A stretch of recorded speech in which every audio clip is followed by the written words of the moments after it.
Hello HEMA friends and welcome to this new video. So today I decided to do something which I generally don't do, which is commenting on other people's opinions and videos.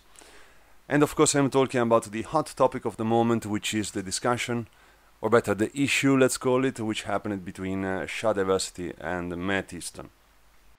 Now if you have 1 hour to spare, you can just watch both the videos to see the point of view of Matt and Shad. I will put them in the video description.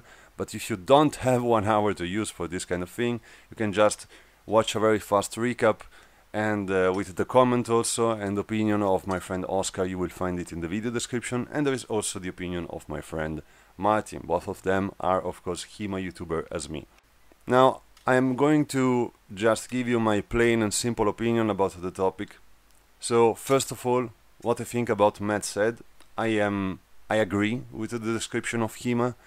And I consider what Matt said what HEMA should be. I mean, HEMA is kind of complex, and I just want to take the occasion to talk about this thing. So what HEMA is and what HEMA isn't. Now, what HEMA should be is what Matt just expressed.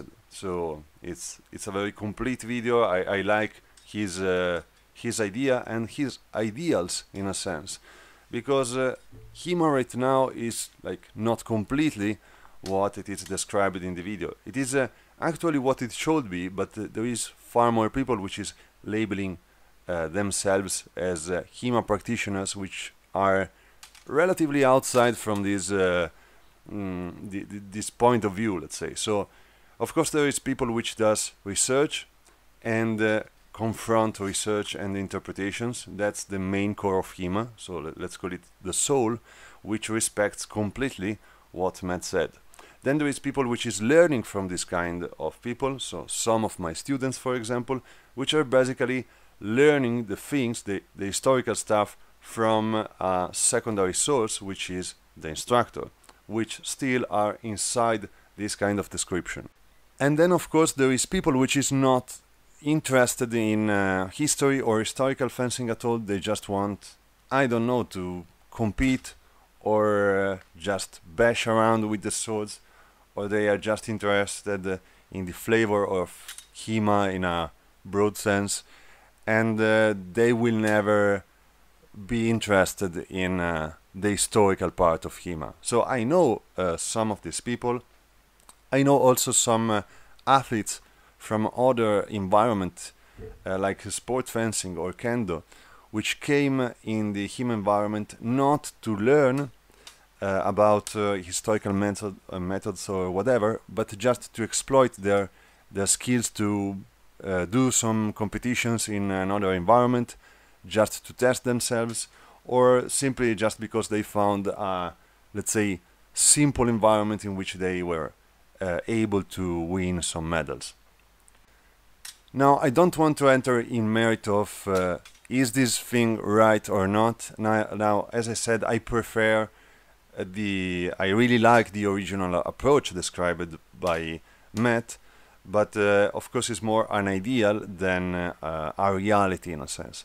Like the very soul of the HEMA environment is the thing which has been described by Matt in his video, but of course the actual reality of the thing is more complex, because of a variety of motivations, and of course because there is not some kind of document or whatever or card which label you as a HEMA practitioner.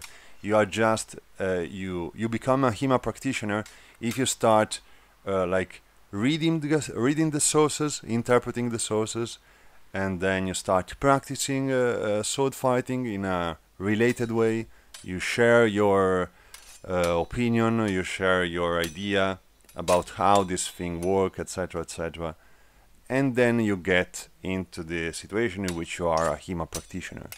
So there is not some kind of gatekeeping in this sense, which is something I came in knowledge by watching some videos. Shad, for example, uses this word in his one, and of course also Skull uses it in another video. I don't blame them, but personally I think that in a sense it's even the opposite. I mean, it's that easy to to get into the HEMA environment yourself just by starting up in a very basic way without being like really good at the thing. Just you start practicing a swordsmanship and you just start reading casually the sources, and that's it. You are a HEMA practitioner. So I'm not saying that this is good or bad. I just say that it is relatively easy to label yourself as HEMA practitioner even right now. If you are following what Matt says as the ideal, or even if you are not following it, because as I said before, HEMA is receiving contaminations from other environment. One of them is sport fencing, for example, and that's the reality of the situation right now. So it's not that hard to be a HEMA practitioner today. And now I want to touch the history thing. So what history is and what it isn't. And like, I want to start by being clear. I tend to like what Shad does on his channel. So generally speaking, I like Shad work. It is the case that this time I disagree on, let's say, 90% of what he says in this specific video. And that's not because I want to disagree with him, point. It is simply the fact that history and history research is basically what has been described by Matt. So I have two of my students which are historians. They have studied history at the university, and they are researchers right now. So they go around Italy or my valley or whatever, so it depends from one or the other. One is more local in terms of interest, the other one is more broad, so he travels around Italy. And what they do, they are basically finding out documents.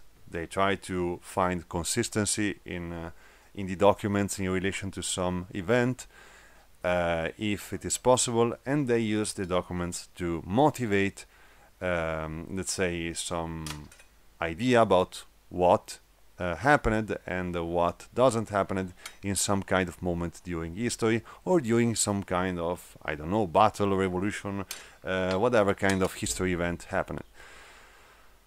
So what it is important in this thing is that they are using sources to motivate their thing. And that's how basically history research work today.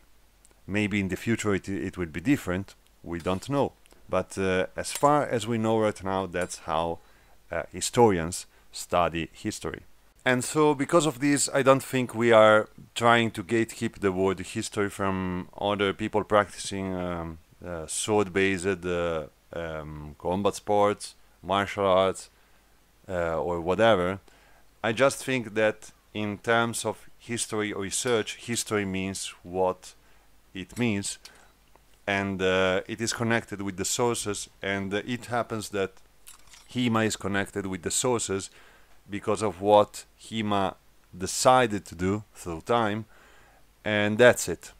And I don't think that like it is so hard to enter the HEMA environment, as I said before, and so I don't see the problem here.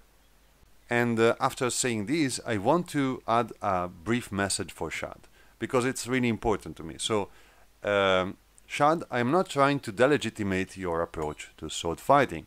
In fact, I find it extremely fascinating and interesting, because it is some kind of experiment, and in a broad sense, for a variety of motivations. So even if I don't understand in a sense why you don't want to approach, let's say, the easy path, which is like looking at the manuals, especially some manuals which are relatively easy to read, especially with all the informations that we can find now on the different HEMA channels around,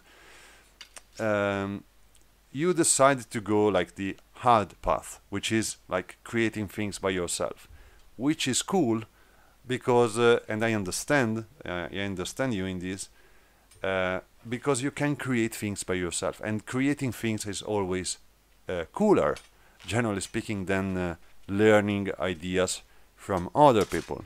So I understand you in this, and I am really interested in what you will do with your sword fighting approach. I am interested to see more in the future, so I expect to see more videos about it, and it will be really cool to watch them.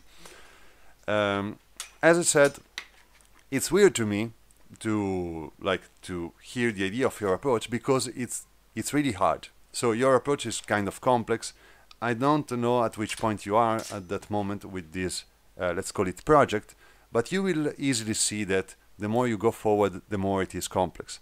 And I'm going to explain you why.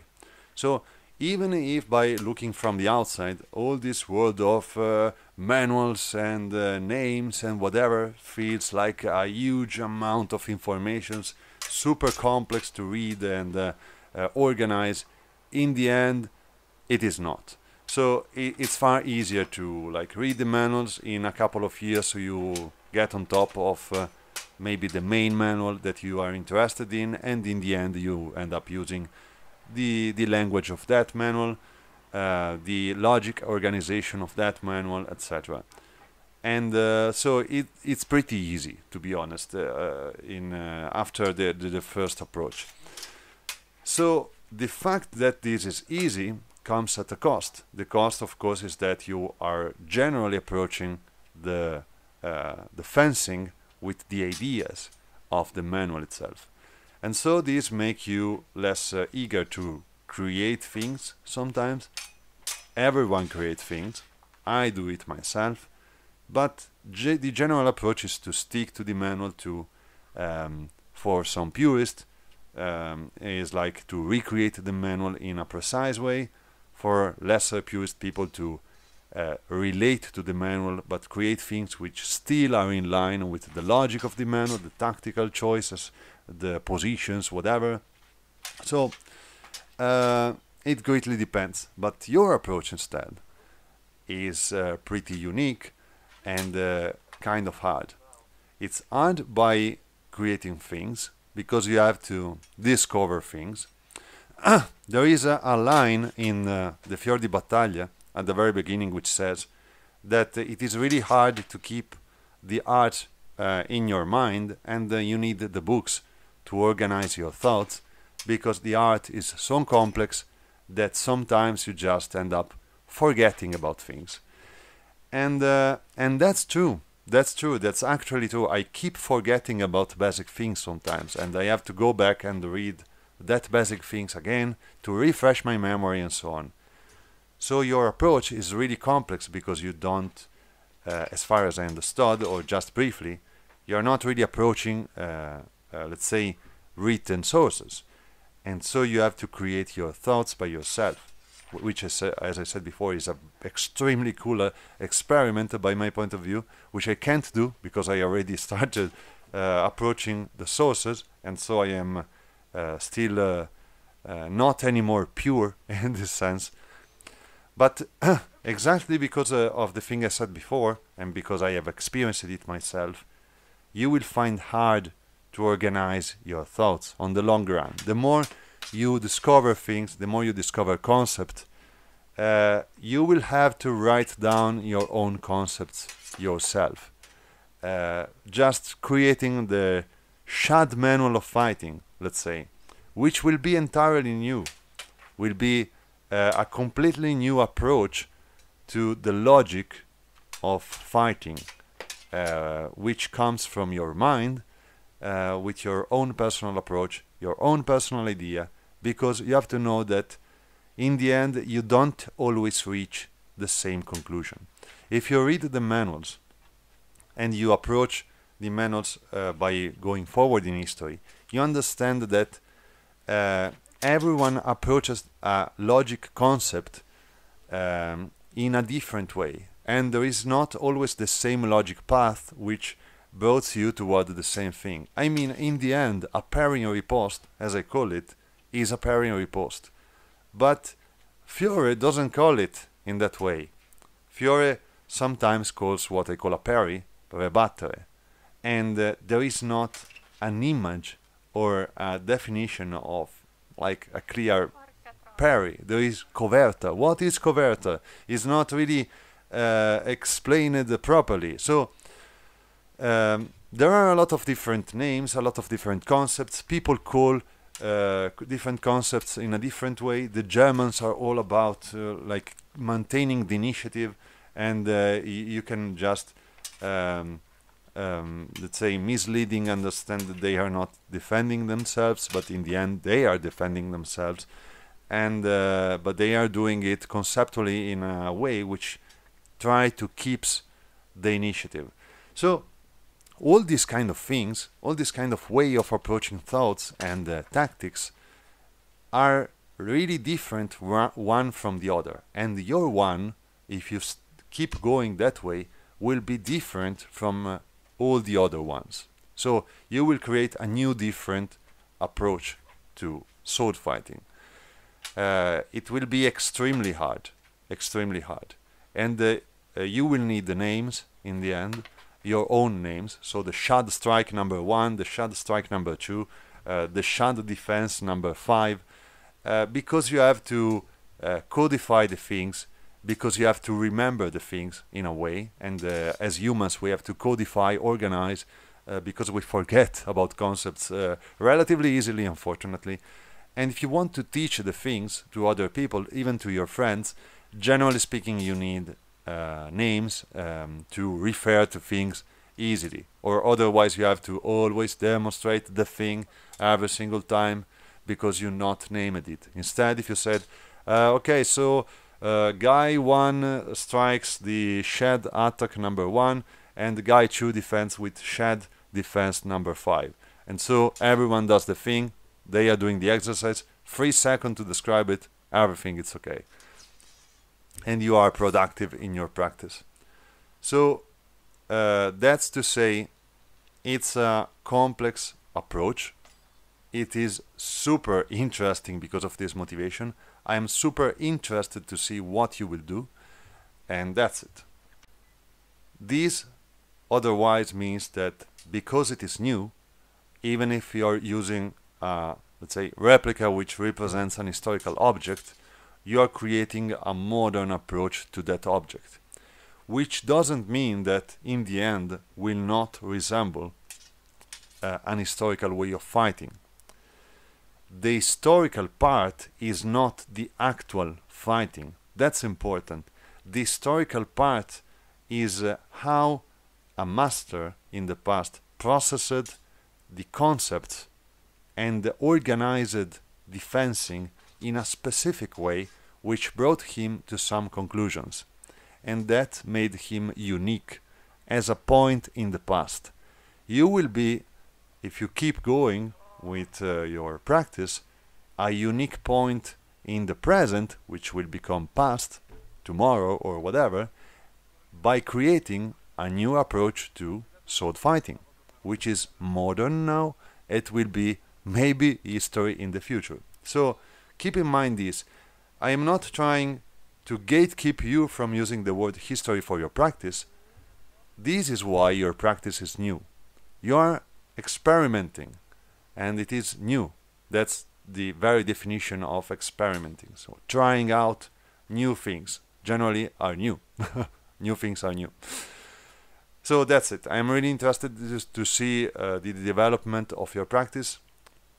And by the way, thanks for your work, Shad. I really appreciate it. And of course, I want to also say thank you to Matt Easton for his video, because it is extremely useful to our community, because it's defining the very nature of HEMA.